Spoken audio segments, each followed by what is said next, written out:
kardinal Jose Cobo Cano o deklaraciji Fiducia Supplicans i vjernosti papi. Madridski nadbiskup kardinal Jose Cobo Cano ukorio je nekoliko svećenika u svojoj nadbiskupiji zbog kampanje neposluha protiv deklaracije o blagoslovu Fiducia Supplicans, molitveno povjerenje. To je umjetna kontroverza koja je sve izvukla iz konteksta, rekao je kardinal Cobo za španjolski vjerski portal Religion Digital u ponedjeljak 8. siječnja, izvijestio je katoliš.de. U Madridu ćemo u potpunosti provoditi papin nauk i primjenjivati Fiducia Supplicans s intenzitetom koji dokument zaslužuje i zahtjeva, rekao je kardinal. Polemiku u nadbiskupiji vodilo je nekoliko svećenika. Neposlušni svećenici su ukoreni i upitani imaju li što protiv pape. Podsjećeni su i na njihovu prisegu na vjernost Svetom Ocu.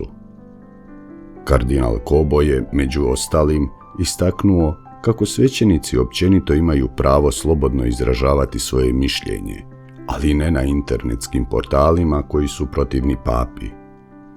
Mi smo u situaciji poslanja, a neki nastavljaju reagirati kao da živimo u crkvi konzerviranja, kazao je madridski nadbiskup. Otkud tolika kritika viziji crkve? Mislim da su dopustili da ih više ponese ideologija te da više sliče skupinama koje vrše pritisak i koje nisu katolici, kazao je kardinal. Ne shvaćaju u čijim su rukama, zaključuje.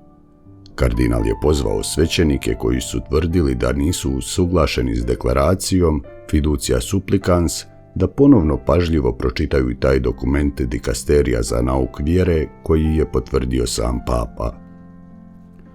Cobo Cano je ranije izjavio da je suglasan s talijanskim kardinalom Mateom Zuppijem, koji je govorio da u crkvi trenutno ima premalo ideja i previše ideologija. Polarizacija udaljava ljude jedne od drugih, jako je teška jer ljude dijele, briše lica i pretvara ih u tvit ili neprijatelja, koje mogu baciti što god hoću. Vjera pak uvijek stavlja lica u prvi plan, kaže Cobo Cano. Novi nadbiskup Madrida poznat je po svom zauzimanju i vapaju protiv seksističkog nasilja nad ženama, a snažno podržava i biskupijsko povjerenstvo za život bez nasilja nad ženama.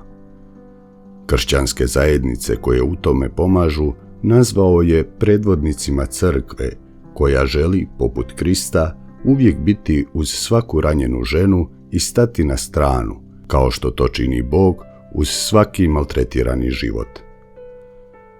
Iako je ne ubij nuklearna zapovjed za svakog kršćanina, kao i ljubi bližnjega svoga kao sebe samoga, mnogi vjernici ne primjećuju da svećenici i biskupi u svojim propovjedima osuđuju muško nasilje jednakom snagom kao i kad vape protiv drugih prijetnji pravu na život. Kardinal Cobo Cano zaključuje da treba pristupiti svakoj osobi i posijati suzu svake žene u život naših zajednica. To ne bi bilo učinjeno bez onih koji to već siju i koji su avangarda evanđelja na ovom mjestu tolike boli.